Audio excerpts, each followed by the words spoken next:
انسان کو تنگ نہیں کیا، پریشان نہیں کیا. شریعت نے ہر جگہ انسان کو آسانی راحت. اور یہ جو روزوں کا حکم ہے آپ اس کو پڑھیں قرآن کریم میں، روزوں کی فرضیت کے بعد تو اللہ خود کہتے ہیں یرید اللہ بکم الیسر ولا یرید بکم العسر.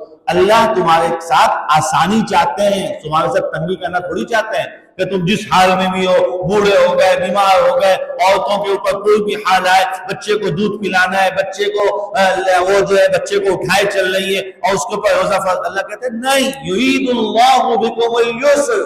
اللہ تمہارے ساتھ آسانی چاہتے ہیں، اللہ تمہارے ساتھ تنگی کرنا تھوڑی چاہتے ہیں. ہم نے اپنے آپ کو خود مشکل میں ڈالا ہوا.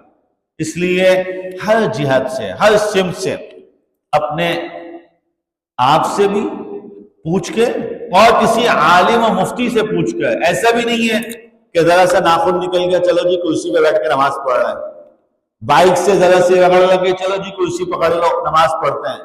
نہیں، اپنے آپ سے نہیں، اپنے آپ میں فکر کہ یار میری صورتحال اس وقت کیا ہے. اور پھر تمام علماء نے لکھا ہے کہ اطباء سے پوچھ کر، مفتیوں سے پوچھ کر اپنے آپ کے ساتھ فیصلہ کرنا کہ ان دنوں میں میرے لیے روزہ رکھنے کا کیا حکم ہے.